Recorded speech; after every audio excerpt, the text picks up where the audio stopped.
Meus queridos irmãos e irmãs, estamos celebrando hoje a festa da ascensão de Jesus aos céus.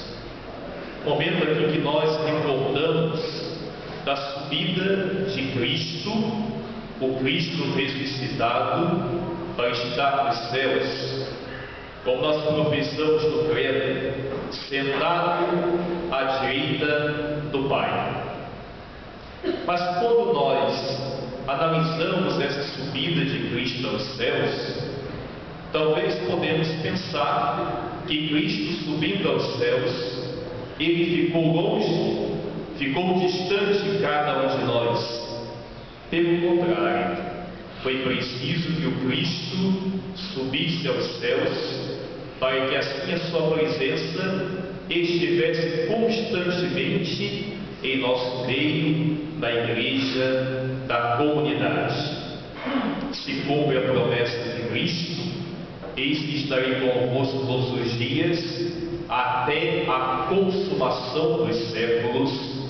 E essa presença do Cristo, que é a presença de Deus, ela se faz por meio da terceira pessoa da Santíssima Trindade, o Espírito Santo, que é o amor, que é a força que brota do Pai e do Filho, e ao mesmo tempo, por meio do sacramento da Eucaristia, a presença real de Jesus. Na verdade, nós não ficamos órfãos, pelo contrário, através da sua ascensão é que se dá a sua presença, é que acontece a manifestação do Espírito Santo na igreja, na comunidade.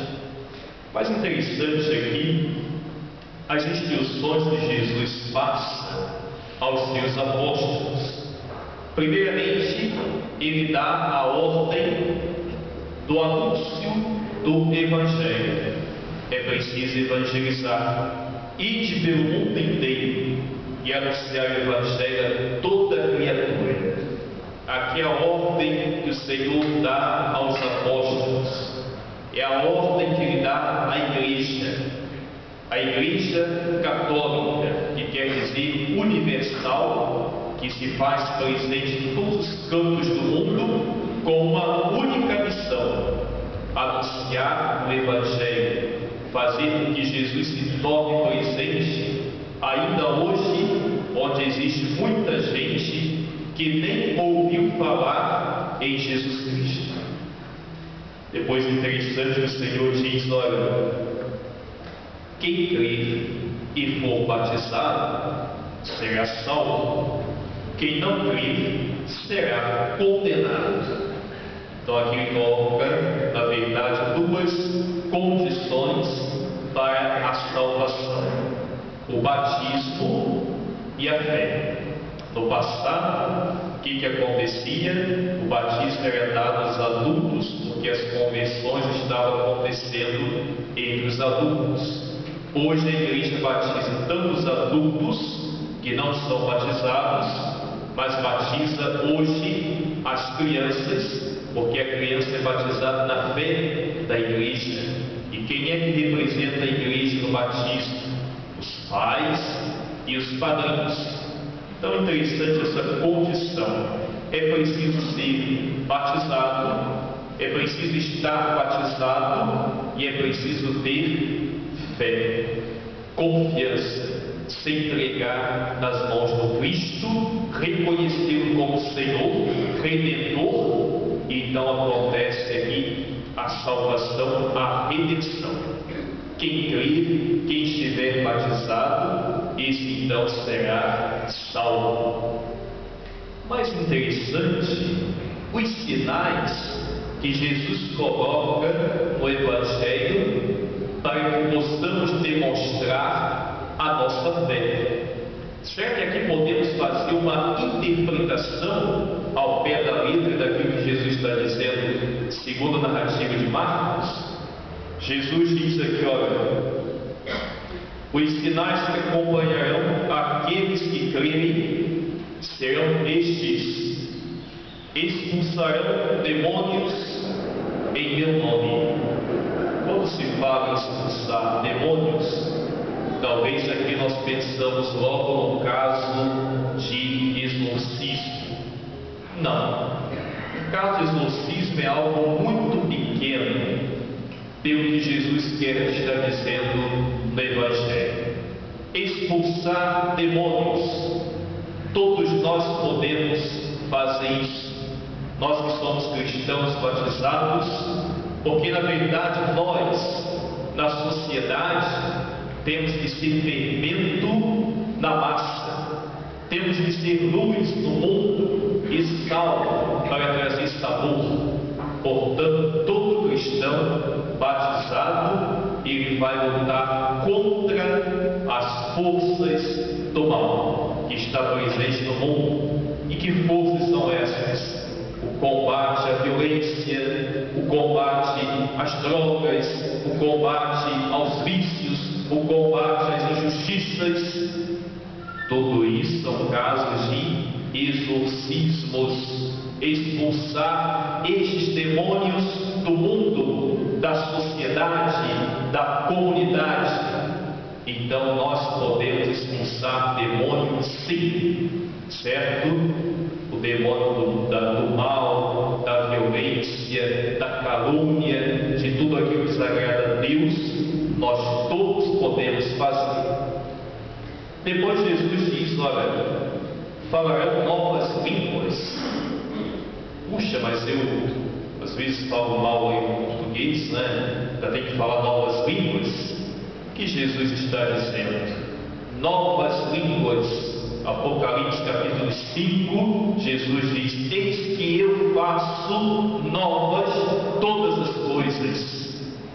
Falar novas línguas, não uma nova língua, mas novas línguas, é justamente a linguagem do amor, a linguagem da misericórdia, da compreensão, do diálogo, a linguagem do perdão. Novas línguas, a língua que busca o que? A unidade, que busca a comunhão, não a separação, não a dissidência, mas falar novas línguas é justamente a linguagem do amor, da unidade entre nós, da unidade na comunidade, da unidade na igreja. Depois, interessante que Jesus diz: olha, se pegarem em serpentes ou beberem um veneno mortal, não lhes fará mal algum. Poxa, mas eu tenho uma fé tão grande, né? Eu acho que eu vou testar a minha fé. Aí você vê uma jararaca passando, fala que tampa no rabo dela, né? Vou ver se eu tenho fé mesmo. Essa cobra vai morder e não vai fazer mal. Não façam isso, pelo amor de Deus, né? Nós já lembramos lá nas tentações de Jesus no deserto, que Jesus diz ao demônio: não tentarás ao Senhor teu Deus. Então nós não precisamos fazer isso. Entende? Porque se você pegar numa cobra, ela vai te morder. E se você não tomar a vacina, você vai morrer, né? Pegar em serpentes ou beber algum veneno mortal não lhes fará mal. Está ligado também quanto à expulsão dos demônios.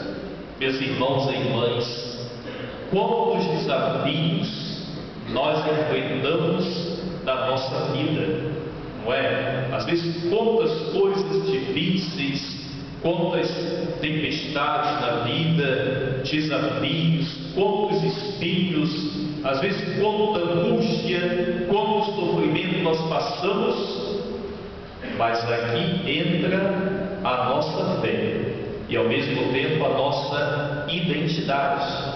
Eu sou cristão batizado. Às vezes eu caio, não é? Mas eu preciso me erguer, me levantar. Beber veneno, segurar de serpente, seja o que for, entendeu? E isso é justamente o nosso combate. O combate no dia a dia. A nossa vida é um constante combate. E quando nós temos fé, quando nós temos confiança, nós somos fortes, nós somos vencedores. Podem vir as tempestades, as dificuldades, os desafios, não é? E é interessante, quanto mais a gente busca santidade, quanto mais a gente busca uma aproximação de Deus, parece que a coisa piora, não é? Mais tentações vêm, mais dificuldades, e é bom que vem, porque isso é um sinal de que nós estamos em comunhão com Cristo, que nós estamos andando lado a lado com Jesus, segurando em sua mão. Então que venham os desafios, que venham as tempestades, as dificuldades, mas eu vou vencê-los. Na verdade, que a serpente, né, o símbolo do mal, né, a tentação lá no livro de Gênesis, o demônio é representado pela serpente, né, a maçã, o veneno, não é? Então aqui nós recordamos que isso acontece no dia a dia da nossa vida. Tantos desafios, dificuldades, tempestades, horrores, seja o que for, mas nós somos fortes, somos vencedores, portanto nada nos fará mal, nem a serpente, nem o veneno, nada disso. Depois Jesus diz, olha, e quando impuserem as mãos sobre os doentes, eles ficarão curados. Às vezes nós temos um pensamento muito errado quanto a essa questão das curas dos enfermos, não é? E quando se fala em curar um doente, se pensa logo em curar físico. Algum tempo atrás, vinha aqui em Friburgo um certo missionário, não é, ligado a uma dessas outras comunidades aí cristãs, não católicas, que estava uma maior propaganda, maior, vem aí o Senhor fulano não sei das contas, e que faz tantos milagres, e que cura, não sei o quê. E alguém disse o seguinte, puxa, mas se realmente faz tantos milagres, né, cura todo mundo, como estão dizendo, então quando chegar em Friburgo, dá uma passadinha lá no Abrigo Amor Jesus, dá uma passadinha lá no Hospital Valsertano, não é? Na Casa dos Pobres, e vai curando. Todos os enfermos se encontram lá. A gente precisa cair numa realidade não de ilusão. A nossa fé não pode ser uma fé de ilusão, jamais. Não uma fé que causa arrepios, isso não é fé, mas sim uma fé verdadeira, uma fé racional.